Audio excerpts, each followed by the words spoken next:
मेरी शादी को अभी 4 महीने ही गुजरे थे कि मेरे पति की डेथ हो गई। पति के मरने के बाद मैं 3-4 महीने ससुराल में ही रही और फिर मेरे माँ-बाप मुझे लेने आ गए, लेकिन मैं उनके साथ नहीं गई क्योंकि मैं अपनी माँ-बाप पर बोझ ना बनना चाहती। मेरे पापा की हालत खराब थी। बड़ी मुश्किल से मेरी शादी हुई थी। मेरे ससुराल वाले अच्छे खासे अमीर आदमी थे। मेरी सास के 2 बेटे थे और एक बेटी थी। मेरी सास का छोटा बेटा मेरे पति से 2 साल छोटा था। मेरे पति के मरने के बाद मैं चाहती थी कि मेरी सास मेरी शादी मेरे देवर से कर दे। इसीलिए मैं उनका दिल जीतने की बहुत कोशिश करती थी। मैं घर का सारा काम खुद ही करती थी और रात के सोने से पहले अपनी सास के पैर भी दबाया करती थी। मुझे जितना बन पड़ता उतना मैं करती थी। मैं उनकी दिन रात सेवा करती थी और उन्हें शिकायत का मौका नहीं देती थी क्योंकि मैं चाहती थी वह मुझे एक बार फिर से अपनी बहू बना ले। मेरी एक नंद थी जिनकी शादी बहुत अमीर घर में हुई थी। कभी कभी वह अपने मायके के घर आया करती थी, लेकिन वह ज्यादातर अपने ससुराल में ही रहना पसंद करती थी। उनके घर में हमारे घर से ज्यादा ऐशो आराम था। मेरी नंद जब भी आती तो मैं उनकी ज्यादा खातिरदारी करती थी, उनके बच्चों को भी ख्याल रखती थी। इस बात से मेरी सास बहुत ही होती थी। मेरी सास मुझे शादी से पहले से ही बहुत पसंद करती थी। मैं भी उनके साथ अच्छा व्यवहार करती थी। वह मुझे ढेर सारा आशीर्वाद देती थी, कहती थी कि हमेशा तुम्हारे साथ हूँ। वह यही कहती कि तुम मेरी बेटी की तरह हो, जिसे तरह तुम मेरी सेवा करती हो, एक बेटे ही अपनी माँ की कर सकती है। लेकिन मुझे किसी भी तरह उनका दिल जीतना था क्योंकि मेरे घर में मेरी सास की ही चलती थी। अगर उन्हें किसी बात की बुरी भी लग जाती थी तो उनका नाम भी नहीं लेती थी। लेकिन मेरी सास मुझसे बहुत खुश थी, इसलिए मुझे विश्वास था कि वह मेरी शादी देवर के साथ कर देंगी। मेरा देवर अमेरिका में डॉक्टर की पढ़ाई कर रहा था। उसके आने में सिर्फ 3 महीने रह गए थे। मैं दिल ही दिल में एक बहुत खुश हो रही थी, सोच रही थी कि यह घर फिर से अब मेरा हो जाएगा। मैं इस घर की मालकिन बन जाऊंगी। मैं इस घर को गंवाना नहीं चाहती थी क्योंकि मैं बहुत गरीबी देखी थी। ससुराल जाकर ही ऐशो आराम देखा था, इसलिए इस घर को छोड़ना नहीं चाहती थी। यह लोग खानदानी अमीर थे और मेरा देवर भी बहुत स्मार्ट था। अगर मैं अपने मायके चली जाती तो यह सब मेरे हाथ से चला जाता और मैं अकेले रह जाती। इसीलिए मैं जी जान से कोशिश में लगी रहती कि इस घर की बहू बन जाऊं। वैसे भी क्या किस्मत पाई थी कि गरीब होकर भी मेरी शादी एक अमीर घर में हुई। लेकिन यह खुशी सिर्फ कुछ ही दिनों की थी और मैं 4 महीने में ही विधवा हो गई। मैं अब यह चाहती थी कि मैं फिर से दुल्हन बनकर इस घर में रह जाऊं और यह भी हो सकता है और जब मेरा देवर मुझसे शादी करेगा। मेरी सास अपने छोटे बेटे की हर बात मानती थी और हर सलाह मशवरा भी उसे लेती थी। मेरे पति बचपन से ही बीमार रहते थे। बचपन की कमजोरी जवानी तक नहीं निकली। वह बहुत ही दुबले पतले थे और सांवले रंग के थे। तभी तो मुझ जैसी गरीब लड़की की शादी इतनी अमीर घर में हो गई थी। मैं अपने पति से बहुत प्यार करती थी, लेकिन वह हमें छोड़कर चले गए। हम भले ही गरीब लोग थे, लेकिन अगर मेरे पापा को पता चल जाता कि मेरे पति बचपन से ही बीमार रहते थे, तो वह मेरी शादी कभी ना करते। मेरे पति के मरने के बाद मैं 1 साल तक अपनी सास और नंद की सेवा करती रही, लेकिन मुझे उस दिन की बहुत दुख हुआ था जिस दिन मेरी सास ने कहा कि मैं अपने छोटे बेटे की शादी करवाना चाहती हूँ।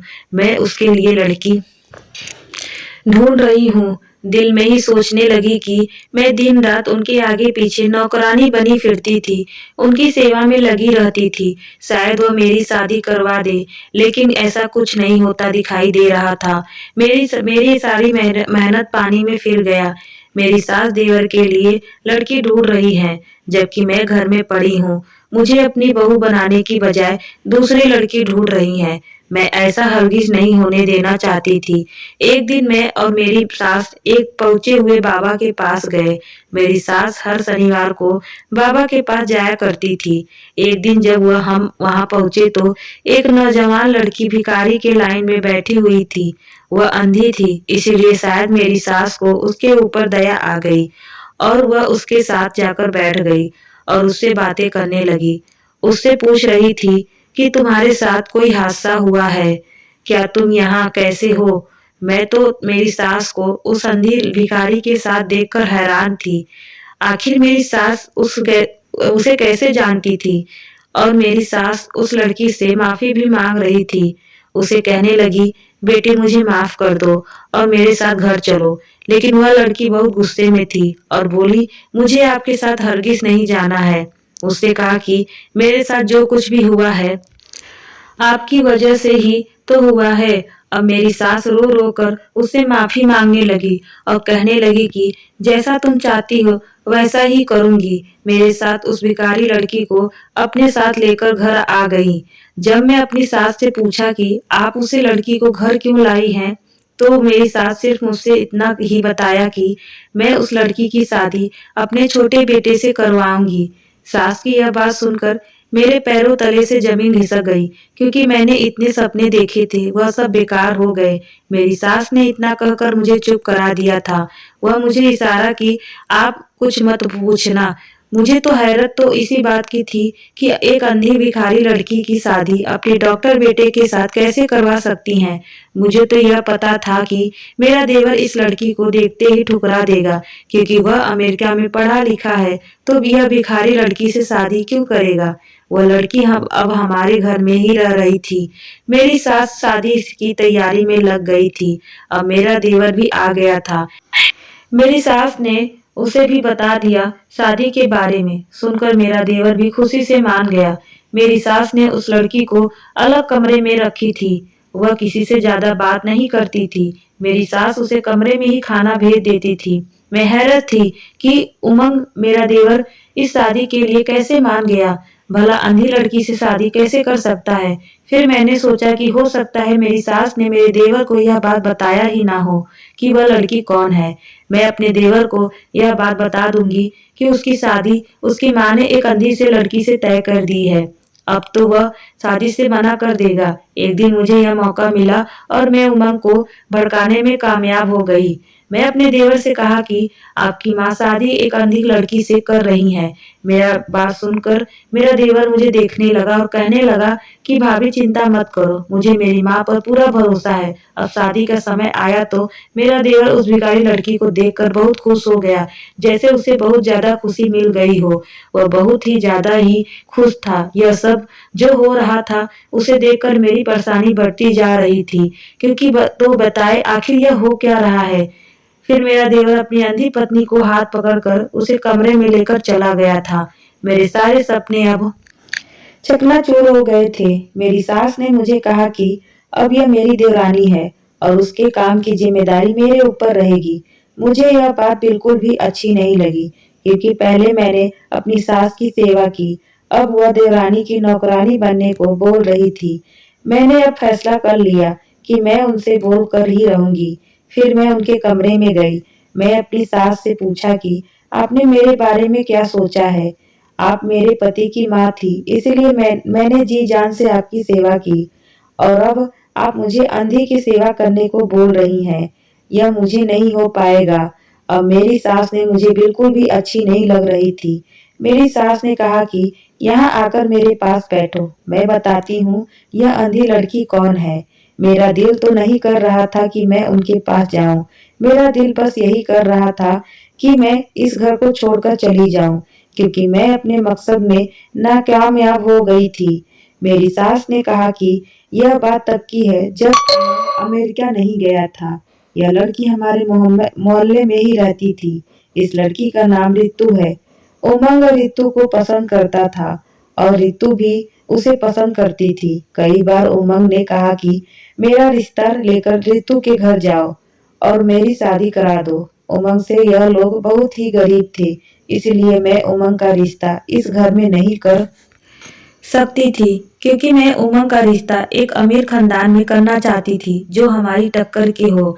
लेकिन उमंग ने मुझे समझाया कि इंसान की खुशियों के आगे पैसों का कोई मोल नहीं होता। मैं रितु के घर चली गई और उसके माँ बाप को धमकी दी कि वह अपनी बेटी के कहे कि मेरे बेटे से दूर रहे, वरना अच्छा नहीं होगा। मैं सीधा उनसे कहा कि आप लोगों ने अपनी बेटी को सिखाया है कि मेरे बेटे को फंसा ले, क्योंकि हम लोग बहुत अमीर हैं। तो एक अमीर घर की बहू बन जाए और तुम लोगों की मजे हो जाए। लेकिन उसकी माँ रो रो कर कहने लगी कि मैं कुछ नहीं सिखाया अपनी बेटी को। उसकी माँ कहने लगी कि हम लोग गरीब जरूर हैं लेकिन इज्जतदार हैं। अगर आप यहाँ तमाशा करेंगी तो हमारी क्या इज्जत रह जाएगी। इसीलिए कृपया आप यहाँ से चली जाएं। और उस औरत ने कहा था कि मैं अपनी बेटी को उनके बेटे से नहीं मिलने दूंगी। आप निश्चित होकर जाओ। जब मैं यह बात करके उसके घर से निकली तो उसके घर के बाहर बहुत लोग इकट्ठा हो थे। लोगों को तमाशे के बारे में पता चल गया था। मैं घर आई तो उमंग मुझे बिल्कुल भी बात नहीं कर रहा था। मैंने उसे खाना खाने को भी कहा लेकिन उसने खाने से मना कर दिया। उमंग की यह बेरुखी मुझे बिल्कुल भी सहन नहीं हो रही थी।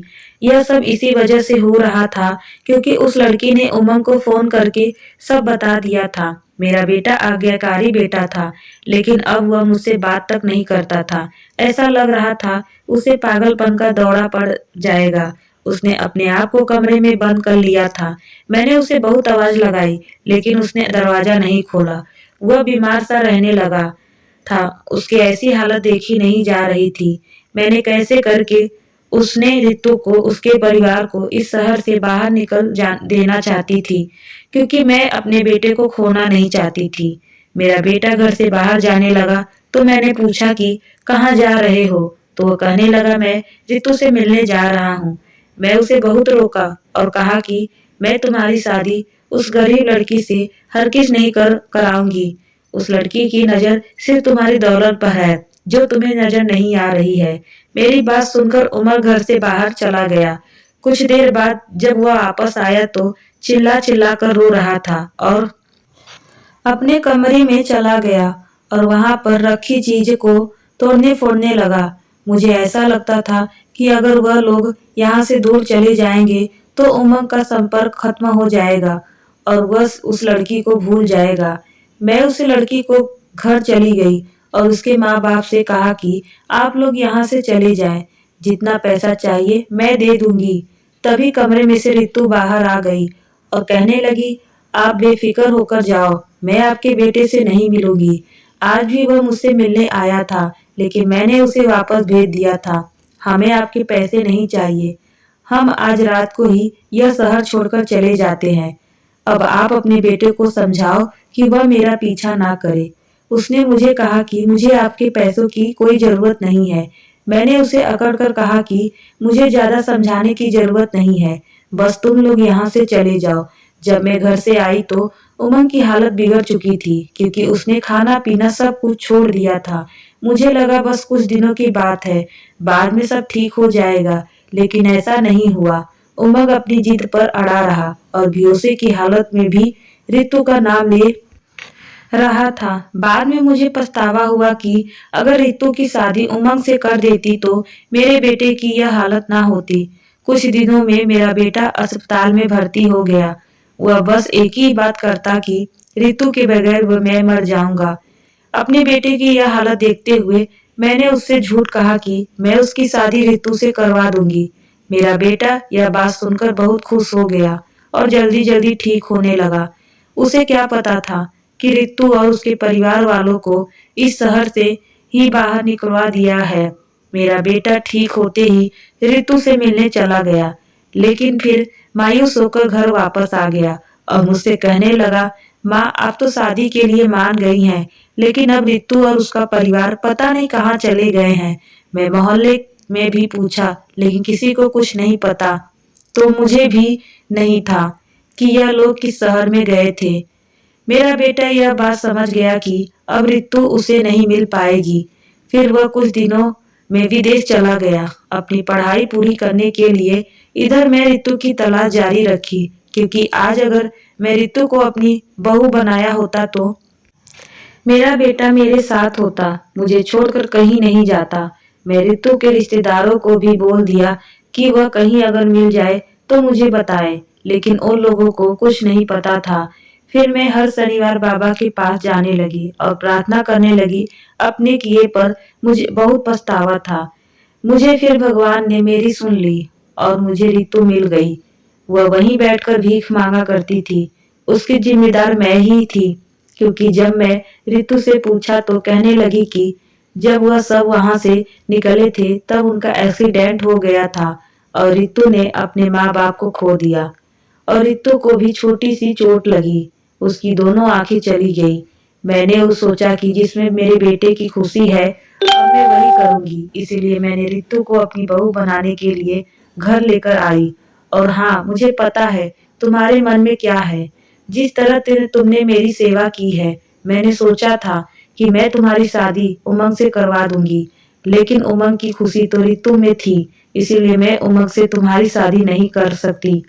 और तुम कहोगी तो मैं तुम्हारा रिश्ता दोबारा करवा दूंगी, वह भी बड़े और अमीर घर में। मैंने तुम्हें अपनी बेटी समझा है, मैं तुम्हें बहुत प्यार करती हूँ। माँ की बात सुनकर मुझे रितु के लिए बहुत दुख हुआ और खुशी इस बात की है कि मेरी सास मुझे गरीब लड़की के बारे में इतना सोचती है, वरना अब तक वो मुझे मायके भेज चुकी होती। मैं खुशी खुशी अपनी सास की सेवा में लग गई और रितु की देखभाल की जिम्मेदारी भी मैंने अपने सर ले ली है, क्योंकि अब से मैं उसे अपनी छोटी बहन मान चुकी हूँ। दोस्तों, यह थी आज की कहानी। उम्मीद है आपको पसंद आई होगी। पसंद आई है तो लाइक सब्सक्राइब करना ना भूले। मिलते हैं नई कहानी के साथ, तब तक के लिए धन्यवाद।